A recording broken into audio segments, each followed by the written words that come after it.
Welcome for today's session. As we have already discussed about scalars and vectors in the previous class. So this class is also regarding vectors, but here we are discussing about the second part of vectors that we have left over.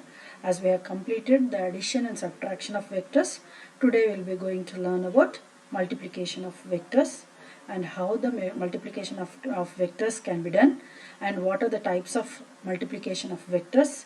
So what will be the result and how the vector multiplication can be done using its components. So today I will be discussing all this in this class. My name is S. Vidyarani. I am working as Assistant Professor of Physics at MBS Government Degree College, Autonomous, Mehboob. Let's continue with the class. As I have just told you that we will be discussing about the multiplication of vectors. So our today's topic is multiplying vectors. So first let us see how we can multiply a vector using a scalar. So if we multiply a vector A, suppose by a scalar S, we get a new vector.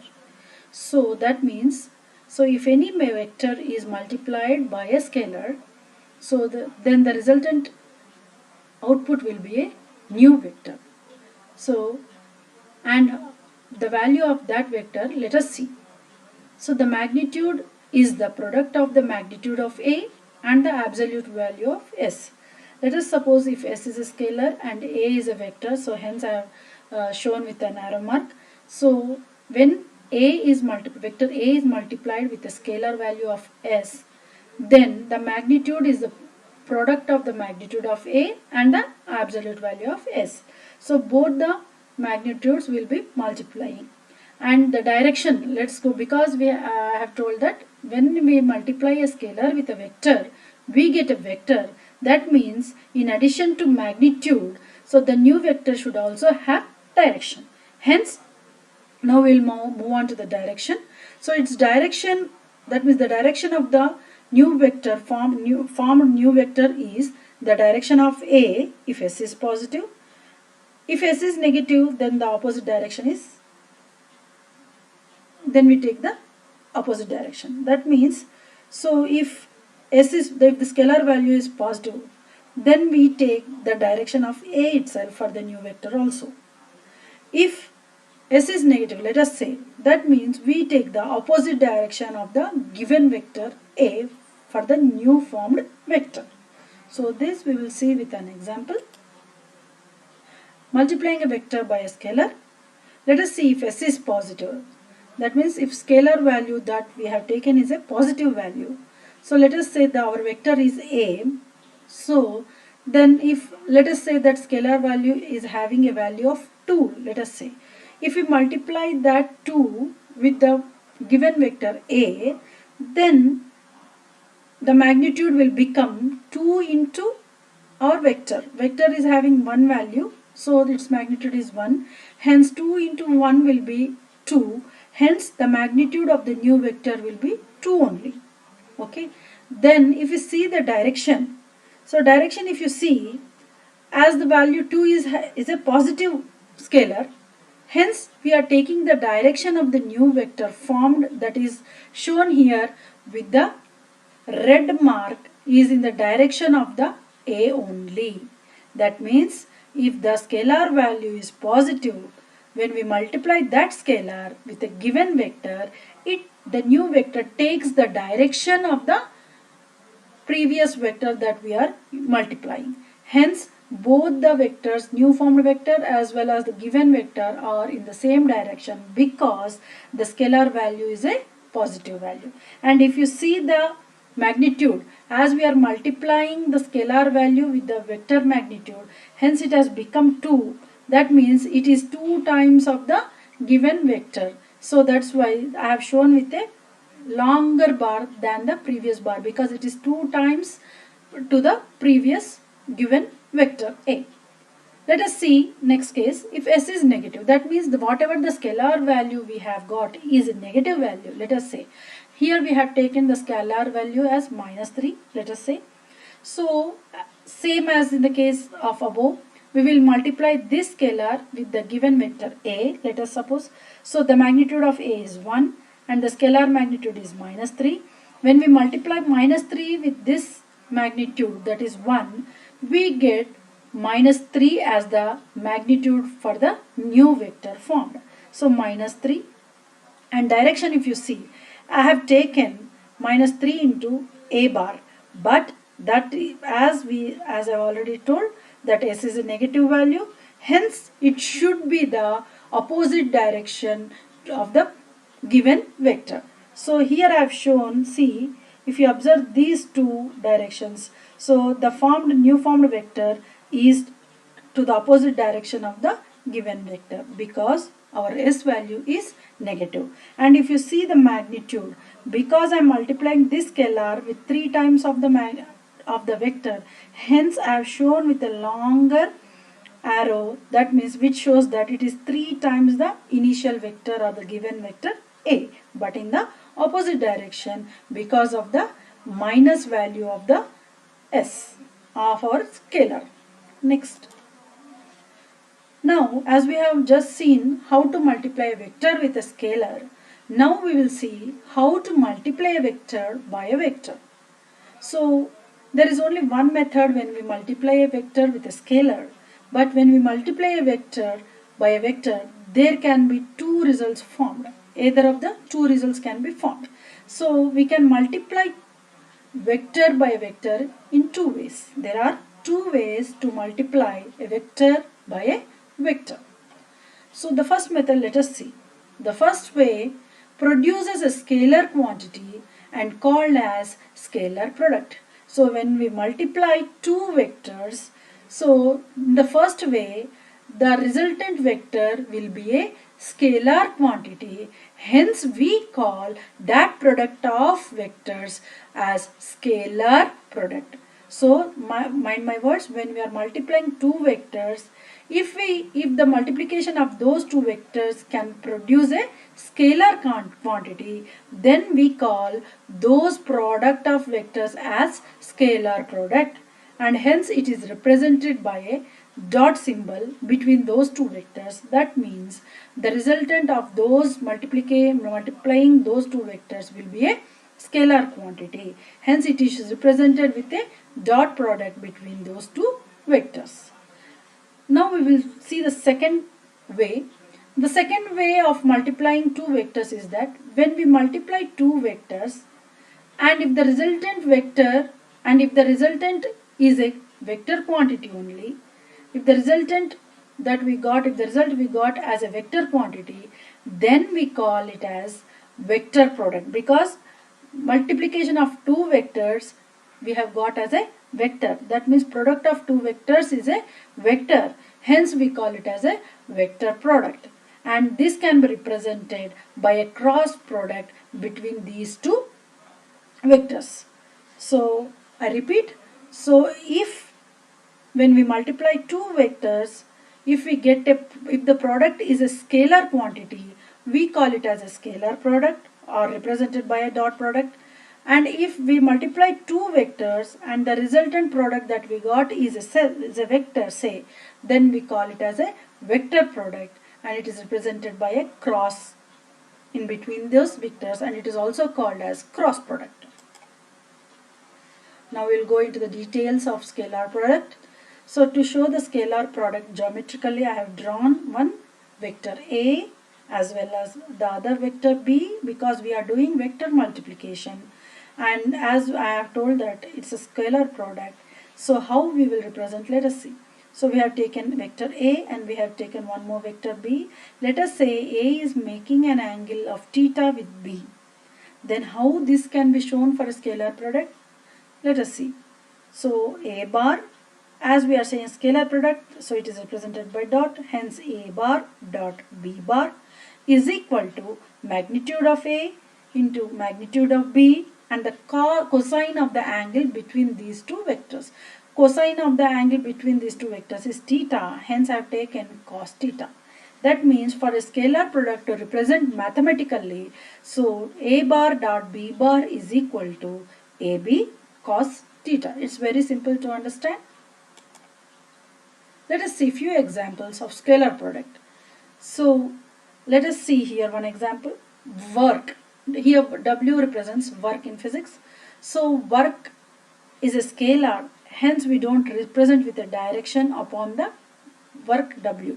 Hence W is equal to scalar product of two vectors. Here two vectors are force and displacement. So force is a vector as well as displacement is a vector. When we do the dot product in between these two vectors, the resultant is a scalar, and that scalar here we got it as work. So if you expand it using mathematical formula, so W is equal to, as I've already told, F dot S means magnitude of S into magnitude of S into cosine of the angle between those two vectors. Hence W is equal to magnitude of F is F, magnitude of S is S. So and cosine of the angle, let us say they are parting with an angle of theta. Hence I have written it as cos theta. So this is how we represent a scalar product in a mathematical form. Here W is equal to work done by any body, F is the force applied, and S is the displacement caused due to that force. We will see one more example. Here P is given as F dot V. If you see, observe here, again it's a scalar product, hence I have not shown with a direction. So this P is momentum, is equal to, momentum is the product of force and velocity. So hence P is equal to, force is represented by F bar, whereas velocity is represented by V bar. Hence as these are two vectors, I am showing with the direction on their heads. So F dot V, because it is a scalar product, I am showing with a dot product in the same case as above. So next P is equal to, this can be expanded in the same way as we have done earlier case. So F into V into cos theta, as simple as that. Next P is equal to, what is P here? P is the power, and F is nothing but force, and V is equal to velocity. So when we multiply force, the applied force with the velocity, we get the power. So because its power is a scalar product, we have shown it with a dot product. Because power has magnitude but no direction, we know that scalar means only magnitude will be there, no direction, hence P is a scalar. So I have shown it with a dot product. So let us see what will be the geometrical meaning of scalar dot product. So a dot product can be regarded as the product of two quantities. I have told that two quantities or two vectors are required for the dot product. So and what are the 2 points to remember is that, so the magnitude of one of the vectors, a dot product, when we see the magnitude of one of the vectors we will take. Second point is that the scalar component of the second vector along the direction of the first vector. So we will take the scalar component of the second vector along the direction of the first vector. So we will describe it with examples, then you will understand better way. So geometrical meaning of scalar product. Here see A dot B. I have just told that we will take one of the magnitude of one vector. Here I have taken A as my first point. If you observe once, the magnitude of one of the vectors. So to describe this, I have taken one example. Here I have taken the magnitude of the first vector, hence I have taken it as A. And the second point, if you observe the previous one, the scalar component of the second vector along the direction of the first vector. Hence I have taken here the scalar value of B with the angle of the first vector, that is the angle made by the B with A is cos theta, let us say. So I have taken it as a second point as B cos theta. So if we want to show it in a picture, let us see the geometrical figure of this. So let us say A is a vector and B is a vector. So we know that A dot B should be AB cos theta. Hence I have taken A, as simple as that. So I have taken the magnitude of A as A. And how I have taken B cos theta is that, see, I am showing the scalar value of B and the angle made with A. So angle made with A is theta, hence B cos theta. As we all know, dot product, we will get the cosine value. So B cos theta. Hence I have taken the magnitude of A from the first point, and B cos theta with respect to second point I got B cos theta. So this is how we can represent. The other way of representing also we can do. That is A dot B is, here I have taken magnitude of B. In contrary to the first way, I have taken the magnitude of B as a vector, and I am finding out the scalar value of A and the angle made by that A with respect to B. Hence I have shown here figure. Again this becomes a cos theta. This is a right angle triangle I have formed. So this value will be A cos theta. So A cos theta along the angle of B. Hence A cos theta into B. If you see the first case, so here B cos theta along the direction of A. So B cos theta I have taken along the direction of A, or else I have taken A cos theta along the direction of B. In either of the way, the meaning is the same. Let us move on to the properties of scalar product. So the first property of scalar product is that the scalar product is always commutative. So as we all know, A dot B is equal to AB cos theta, and if we multiply B dot A, dot product of B dot A is also BA cos theta. There is no difference between AB cos theta and BA cos theta. Both products are one and the same. Even if we change the order of vectors using dot product, the resultant vector is same, the resultant is same in both the cases. Hence we say that this scalar product is commutative. As simple as that. So A dot B is equal to B dot A. So it obeys commutative law. Second point, the scalar product is distributive over addition. So we know over addition, if you see the scalar product, it is distributive. That means I have taken three vectors and I am doing according to distributive law, I am doing dot product as well as doing addition. So A dot B plus C is equal to, so it should be individually distributed. So that means A dot B plus A dot C. So I am simplifying, or I am expanding this, then I will get A dot B plus A dot C. So distributive law obeying means, so A dot B plus C, whatever it is in LHS side, that should be equal to in the way we have expanded, that is A dot B plus A dot C. So when we take three vectors and we do the dot product, we get that the values on LHS side and the RHS are one and the same. Hence we can say that scalar product obeys distributive law. Third one, the scalar product of two perpendicular vectors is 0. It is very easy to understand. As we all know that the dot product A dot B gives rise to AB cos theta. So that means when two vectors are perpendicular, that means the angle made by the two vectors is 90 degrees. So hence we will get cos 90 degrees as our angle. So we know that cos 90 is 0.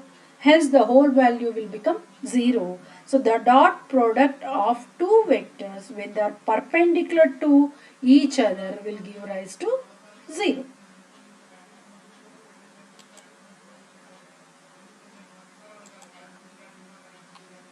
Next, properties of scalar product. The scalar product of two antiparallel vectors is maximum negative. That means A dot B, if you see the example, antiparallel vectors. Antiparallel vectors means they both are moving parallelly but in opposite direction. That means the angle between made by the two vectors is 180 degrees lying on the same line. So hence AB cos 180 degrees. As we all know, cos 180 degrees is minus 1. Hence A dot B gives rise to minus A into B. That means if you see here, we get the maximum value of A into B, but in a negative way because cos 180 is minus. Hence the scalar product of two antiparallel vectors is maximum negative.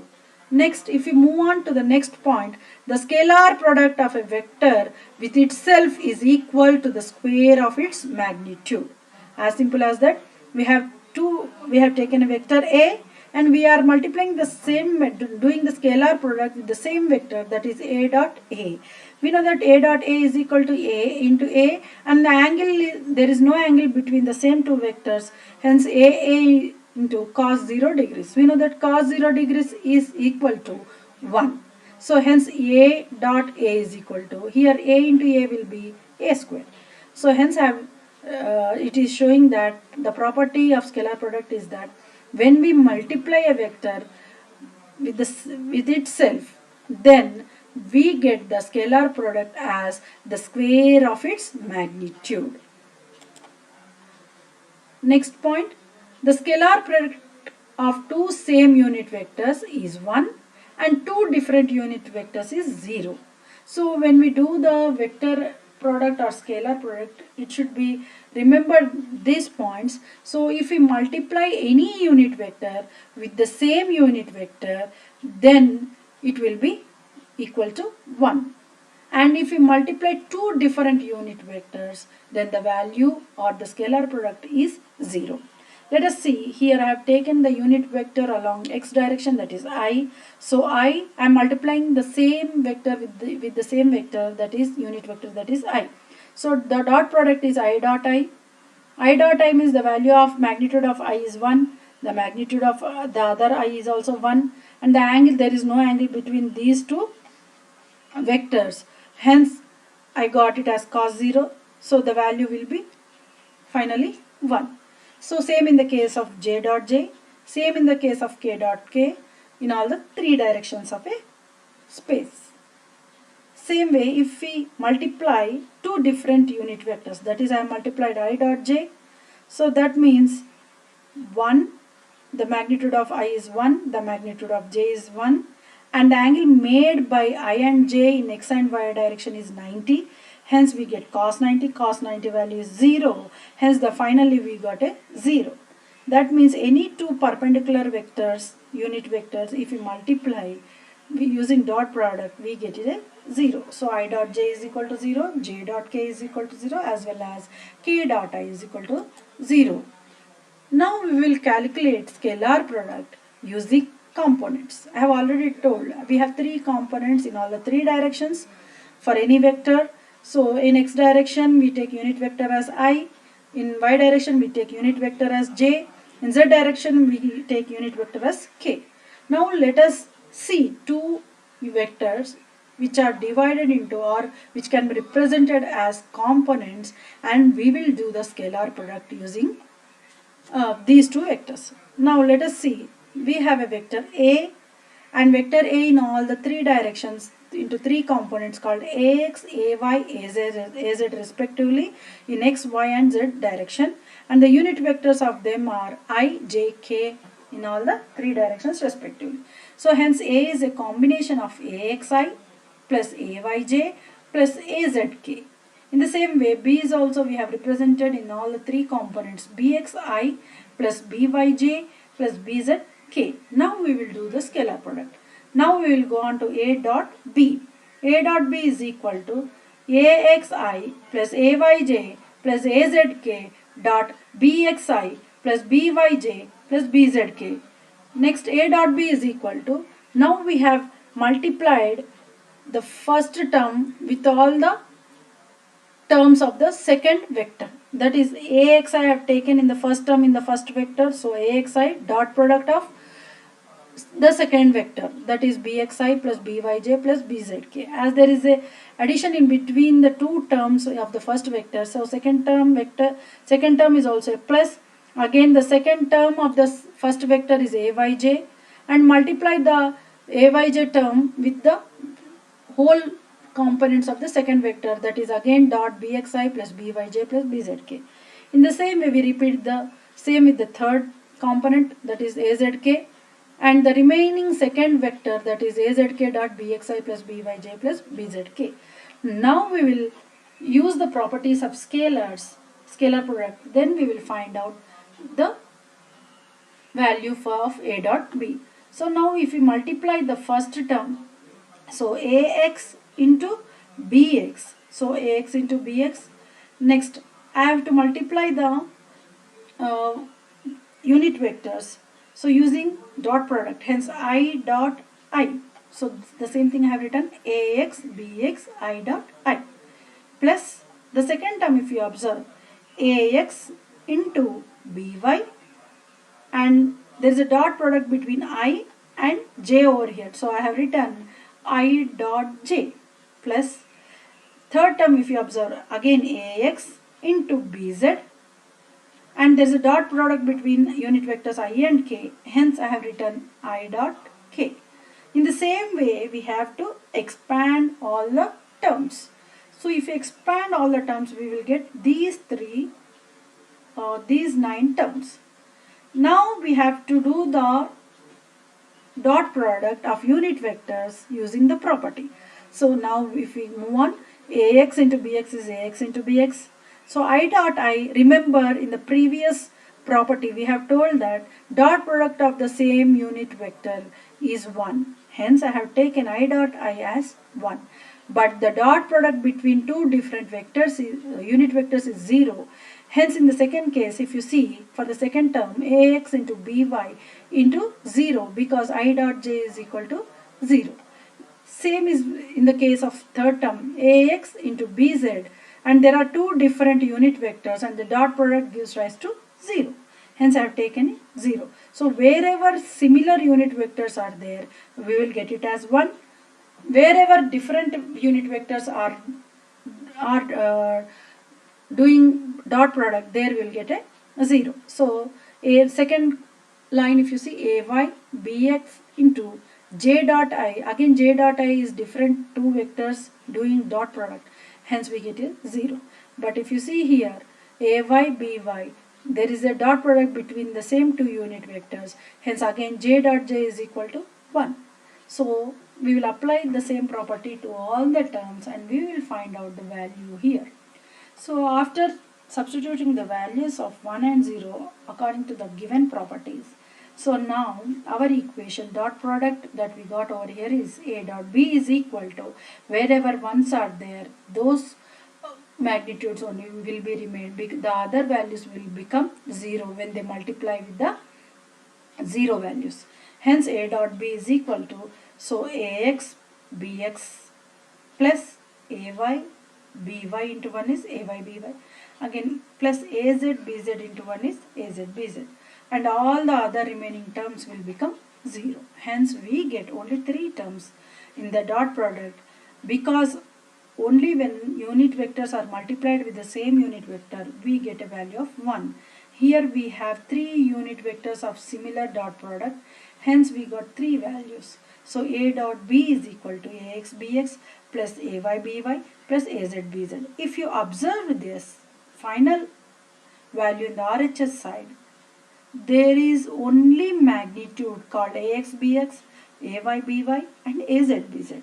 So all the 3 products are having only magnitude, but we don't have any unit vector.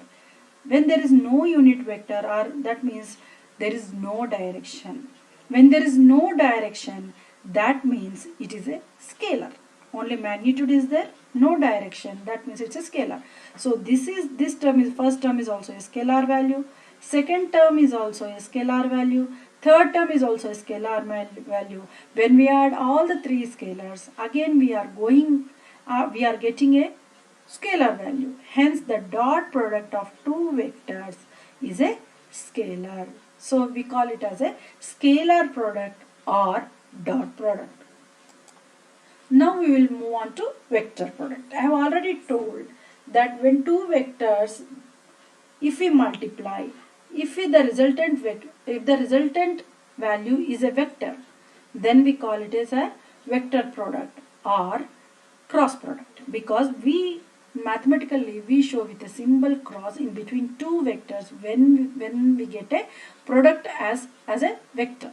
So a cross b is equal to, so the formula mathematical representation is a b, magnitude of a, magnitude of b, and sine theta is the angle made between these two vectors. That means, so sine of the angle of between those two vectors, and the unit vector. Here unit vector plays a important role, because for any vector to be said as a vector, it requires magnitude as well as direction. Here if you see AB sin theta is a magnitude value, and n cap gives the direction for that value. Hence when magnitude and direction are there, it will convert into a vector. Hence A cross B is equal to AB sin theta n cap is equal to a new vector called C vector. Hence I have shown it with a direction on its head.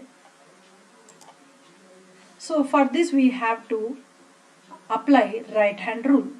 To remember this right hand rule, let us see here, A is a vector, B is also a vector, making an angle theta with each other, let us say, and the resultant vector direction will be in this way, thumb rule. Hence we say that this is a right hand rule. So when we open three fingers, so what happens, let us say one finger, index finger is A and the middle finger is B, let us say. So these are the two directions of two vectors. Then the resultant vector formed will be in the upward direction, that is our thumb. So this new vector is having a direction, hence we call it as a vector. Examples of vector product, let us see. So here tau is equal to r cross f. As this is a vector product, even tau is also a vector, hence it is represented by a bar or a arrow direction. So tau is equal to r cross f, where r is the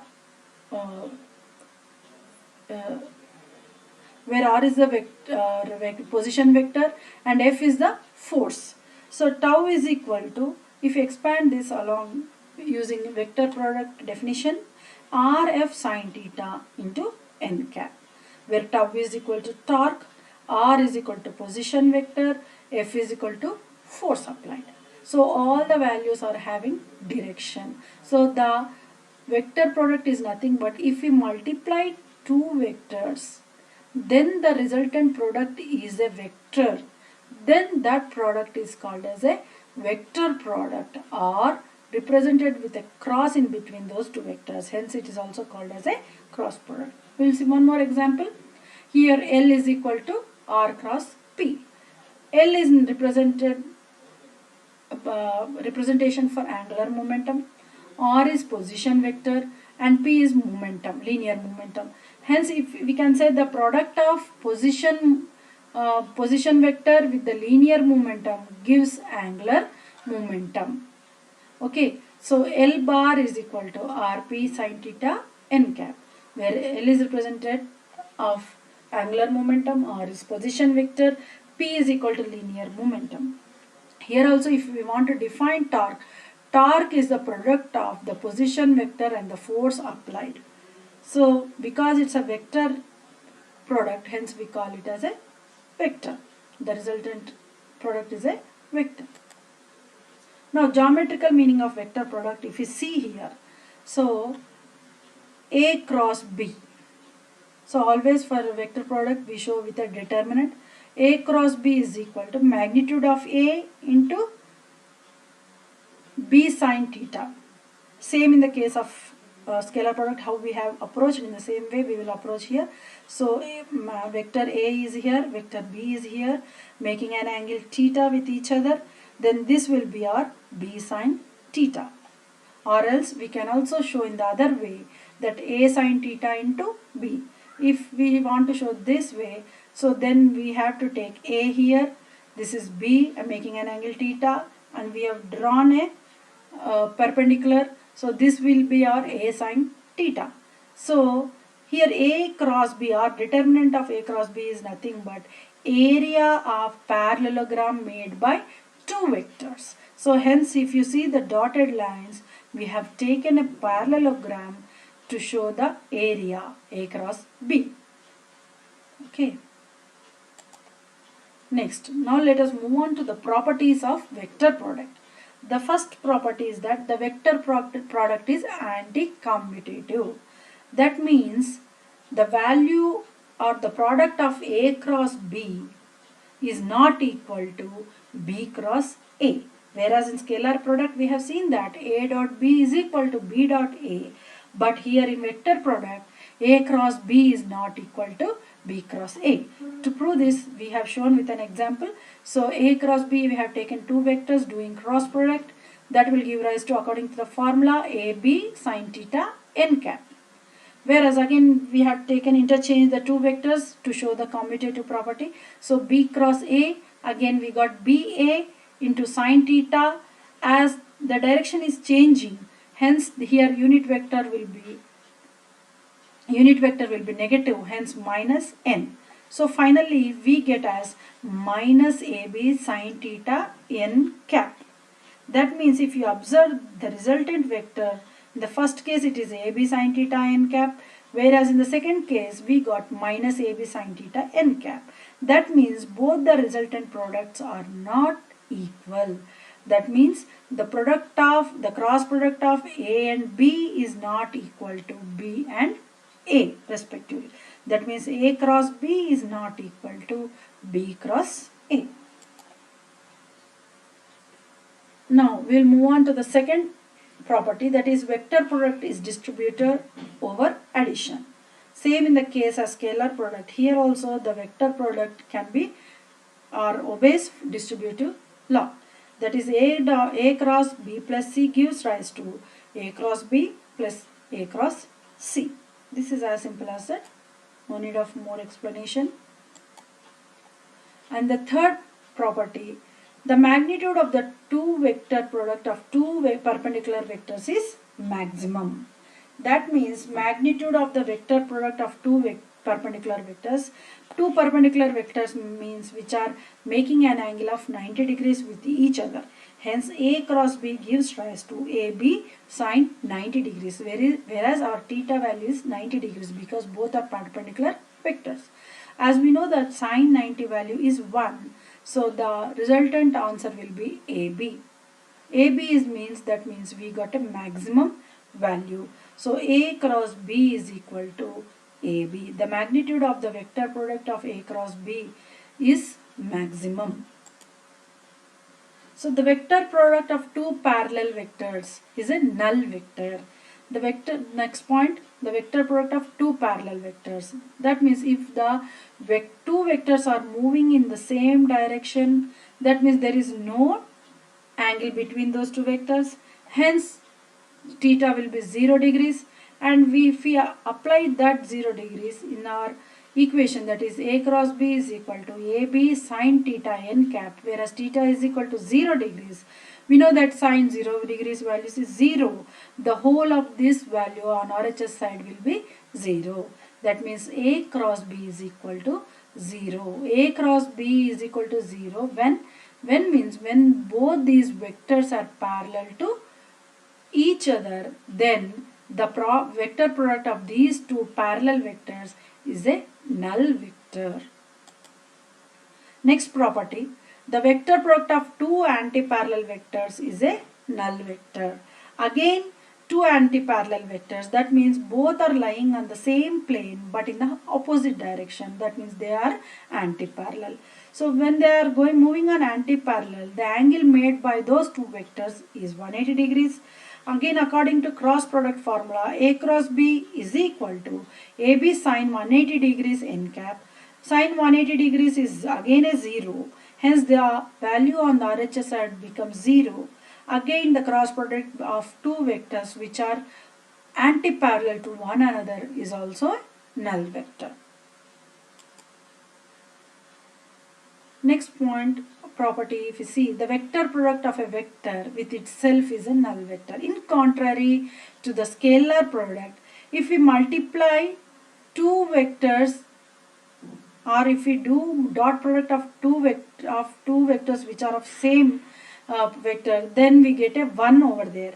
But whereas here, if you observe, if we multiply the vector with the same vector using cross product, then the value is the vector we get it as a null vector. If you see here, A cross A, that means magnitude of the first vector is A, magnitude of the second vector is A again, and there is a cross product. The angle between these two vectors is, there is no angle, hence 0 degrees. As it's a cross product, we have to take sine value and into n cap. Sine 0 is 0, hence the value on RHS side will be 0. So the cross product of the same vector, or if any vector is multiplied with itself, then we get a null vector. In the same way, the vector product of two same unit vectors is a null vector. As simple as that, I have just explained showing a vector. Here also, if we multiply the same unit vector with itself using cross product, then that value will be 0, because the angle made by the vectors in this case will be 0. Hence, when we substitute 0 in our equation, so the resultant value will be 0. So I cross I, that means the magnitude of I is 1, because it's a unit vector. The magnitude of here also the magnitude of I is 1, and the angle made between those two unit vectors is 0, hence sine 0 degrees n cap. So sine 0 is 0, so whole of the value will become 0. That means the dot product of the cross product of I with itself, that is I cross I, is a null vector. Similarly, j cross j is also a 0, k cross k is also a 0. Now we will see the vector product of two different unit vectors is a third unit vector. So that means, to explain this, I have taken two different vectors, unit vectors, here I and j, and doing cross product. When I multiply I and j using cross product, we get a third unit vector called k. In the same way, if we multiply two unit vectors, j cross k, then we get I. Then if we multiply k cross I, we get j. But if we change the direction of these vectors, that is, here I have taken I cross j is equal to k. If we multiply j with I using cross product, that will be a same magnitude of k, but it's in the opposite direction. So hence I have got it a minus k. So j cross I is equal to minus k. Similarly, k cross j is equal to minus I. Similarly, I cross k is equal to minus j. So to remember this condition, this property, I have shown it with a figure. So if we multiply here, if the first figure, if you see, I have taken three unit vectors I, j, k. So if I multiply I clockwise direction, if I multiply I cross j, then we get a positive value of the third one, that is plus k. And if I multiply j and k, so I am going clockwise direction, j cross k, I'll get the third unit vector I cap, but as I am moving along the clockwise direction, I'll get a plus I value. In the same way, if I multiply k and I with unit vector I, I'll get the third unit vector as j. Because I'm moving along the clockwise direction, I'll get the j vector as positive. So to sum up this, I have to simply say that I cross j is equal to k, k cross I is equal to j, I cross j is equal to k. So the second figure, if you see, if I am going anti-clockwise direction, so that means I am multiplying j with I, then the resultant unit vector will be a k, but I am moving anti-clockwise, hence my resultant third vector will be minus value. So hence j cross I is equal to minus k. In the same way, similarly, I cross k is equal to minus j, and k cross j is equal to minus I. So this is the way we have to remember. Now let us do some calculation of vector product using components. Similarly as in the scalar product using components, we have taken two vectors a and b along all the three directions. So that will be represented by axi plus ayj plus azk, whereas b is equal to bxi plus byj plus bzk. Then if we do the cross product between these two vectors, So I have shown the two vectors using a cross product. Now if we do the cross product, a cross b is equal to, I have taken the first term in the first vector, that is axi cross, I am multiplying this first term with the whole second vector, that is bxi plus byj plus bzk. Same way, second term I have taken ayj cross product of the whole second vector, that is bxi plus byj plus bzk. And similarly, the third term should get multiplied using cross product. So I have shown here over here. Now we will multiply. As these are the magnitudes, if you observe the first term, so ax and bx are the magnitudes, hence I have written ax bx. There is a cross product between these two unit vectors, hence I have shown it with I cross I. Remember, we should not change the order of the unit vectors in how they appear. That means, see, if for the second term, if you observe, here we got ax into by. I have written over here ax into by. Here, if you see the unit vectors, the first unit vector is I, the second unit vector is j. In between there is a cross product. So I have to write the same order as they appear. That means I have to write I as first vector cross the second unit vector is j. So in the same order I have to write, that is I cross j.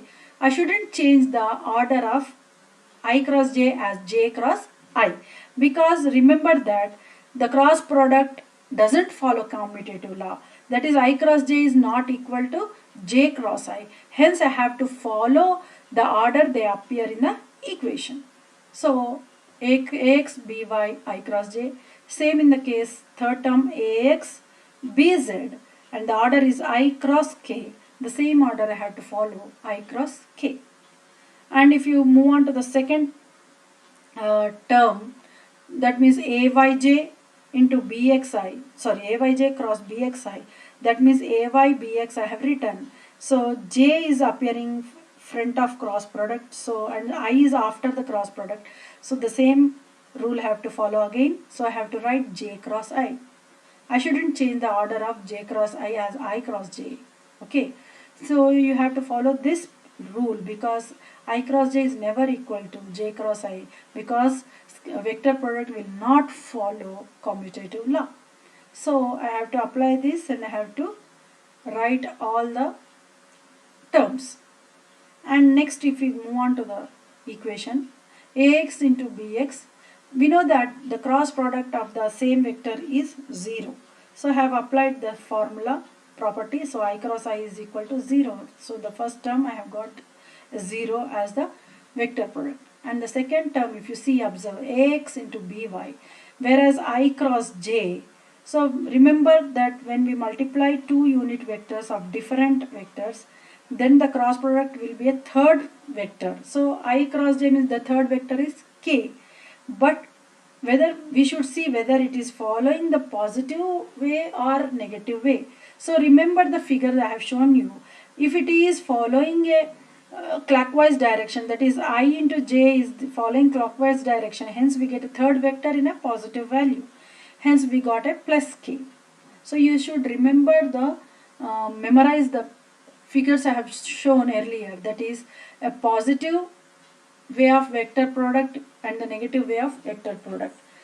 Third term if you observe ax into bz, here I cross k. I cross k, if you remember, it is following I cross k. That means it following the anti-clockwise direction. I cross k gives rise to j but having a negative value. So I cross k is equal to minus j. So hence I have written ax bz into I cross k is equal to minus j. Similarly, following the same rule, we have to find out all the values, rest of the values. Now if you see here ax bx, when we multiply with a 0, it will be a 0 term, hence we don't get any value. Now ax by into k, if you observe here, so there is a k value. Okay, I have written ax by into k. Again ax bz minus j I have written here, so minus ax bz into j. So here minus ay bx into k, here I have written minus ay bx into k. This value is a 0, and this value, if you see here, AY BZ into I have written here, whereas here AZ BX into J, it's a plus, hence AZ BX into J, and here AZ BY into minus I, hence I'll get a minus over here when we multiply these two terms. So minus AZ BY into I. The last term is a 0. So hence we get only 6 terms pertaining to 2 values pertaining to I unit vector, 2 values pertaining to J unit vector, 2 values pertaining to K unit vector. So if we take I common in both the terms, so it can be written as I of AY BZ minus AZ BY. In the same way, if I take minus common as well as J common in the second similar terms, second set of similar terms, then we get it as AX BZ minus AZ BX. Plus, again, if I take common K unit vector from the set of 2 vectors, that is K cap, then we will get AX BY minus AY BX. Or else, if in mathematical form, this can be represented as determinant of A and B. So that's why I have shown here A cross B is equal to. So this can be changed into, transformed into determinant in this way, that is I, J, K are the unit vectors, AX, AY, AZ are the components of the first vector. So we shouldn't change the order of the vectors, hence first there is A, hence I have taken all the 3 components of A, that is AX, AY, AZ. Pertaining to x-axis is I, pertaining to y-axis J, and pertaining to the z-axis is K. In the same way, B is the second vector, so I have taken it as second vector. In its components form, it is Bx, By and Bz with a determinant. Okay. Thank you. I think in this class you have learnt about how to multiply vectors and what are the types of vectors, such as scalar product or vector product, how to do scalar product and how to do vector product, and what are the properties of scalar product as well as vector product, and how we can multiply a vector with a scalar. And also we have seen how these cross product or dot product are to be multiplied using their components. So thank you. Signing off for today's session. Thank you. One and all.